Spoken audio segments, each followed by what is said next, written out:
States with no income tax, this one's just fun because we happen to be one. Now, probably a lot of those states out there that do charge you income taxes, they probably don't talk about this, but you're hearing from us, okay? So a couple quick little tidbits. This is a quick one, okay? Leave a comment if you love paying taxes. Do you like the fact that we have no income tax? I love it. Is that a good thing? Yeah. Okay. 7 U.S. states currently have no state income tax. Can you guess which ones they are? Ooh, let's see. I'm gonna say Florida, of course. How about? That was a good guess. How about Tennessee?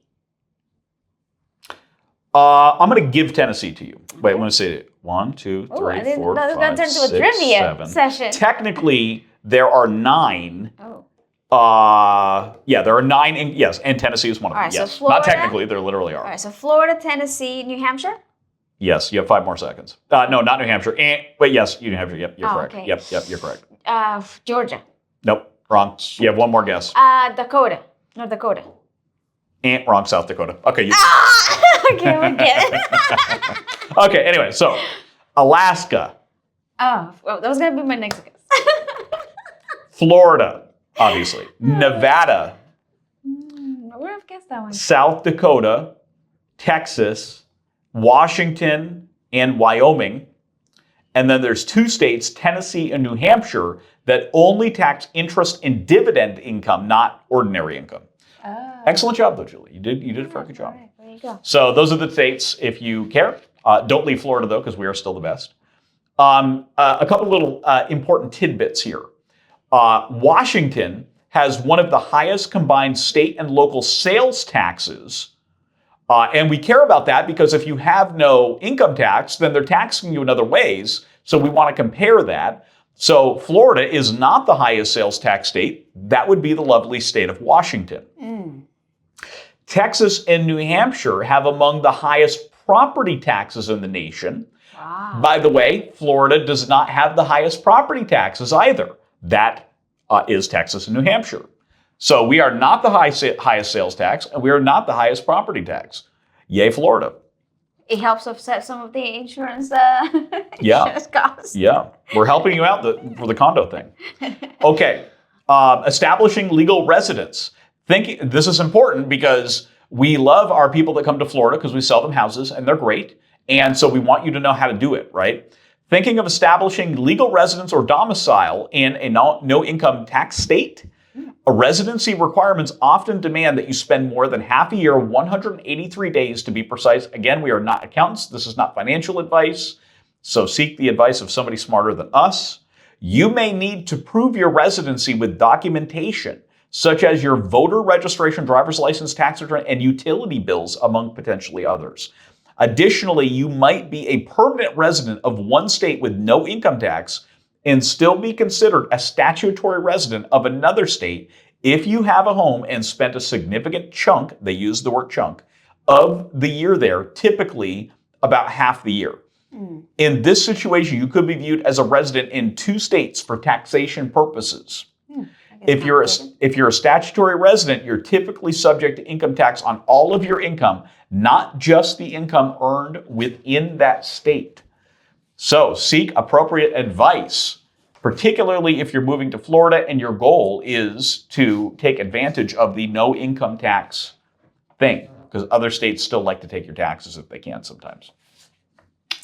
I touched on the fact that if you don't pay an income tax, you are taxed on sales tax, which we have here in the state of Florida. Property taxes. And property taxes. Okay, a couple things.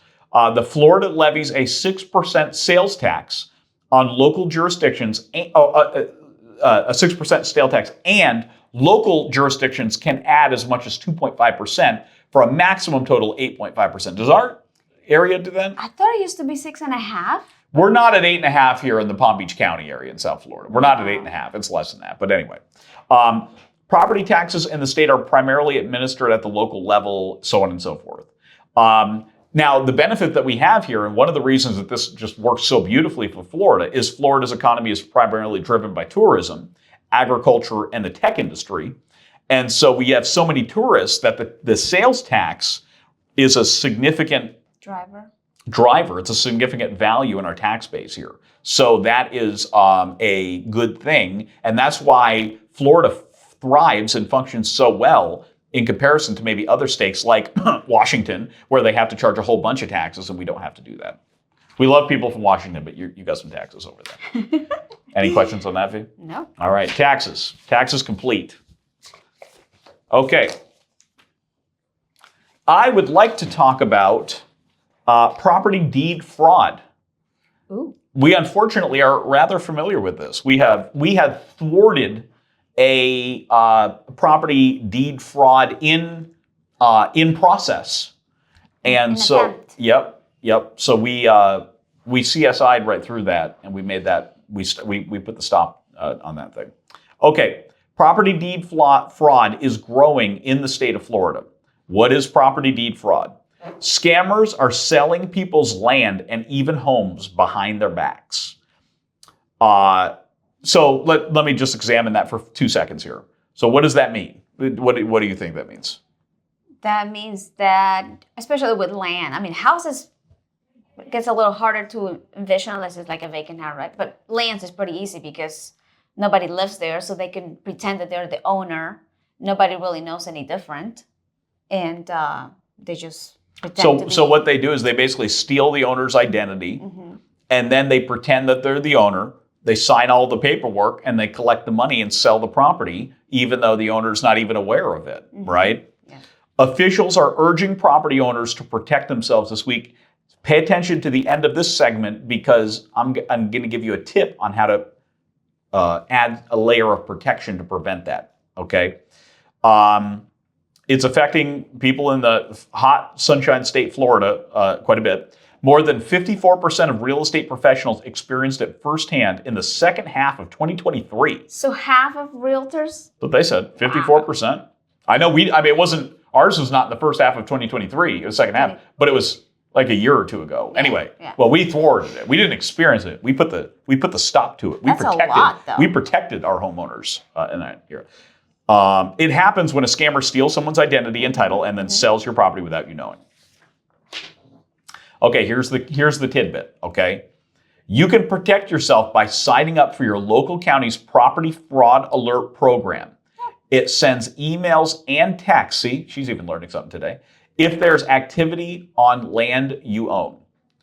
It doesn't prevent fraud, but it's likely an like an early warning system. Right. Okay, so it gives you an alert when some funkiness is going down. I'm guessing. I wonder if it triggers if they're doing a lien search, like a title company is doing a lien search or a title search. If it triggers some kind of That could be alarm or something. Can we make sure to post the link in the video? Okay. We're going to post the link in the video, but it's flclerks.com is where you find it. And there's other elements to that URL, but flclerks.com is where they have the information on how to access that for your county or whatever in the state of Florida. Anyway, prevent property fraud. Prevent people from selling your property without you and profiting from it. That'll be a problem. Okay. Very good. Thanks for joining us. Hope you got some value out of that. Please like our video. Please call us if you know of anybody that's buying or selling real estate. And stay tuned. Like our Facebook page because we do cool events. We just did our Sip and Shred event. Yep. Which is a lot of fun. Did you have fun? I had fun. Was it a success? Yes. Did it go over well? Yep. And People love it. Yeah, we bought beer, so that's why people love it so much. And free shredding. And we do different events throughout the year. And so stay tuned to find out what the next ones are. See you. Bye. Bye.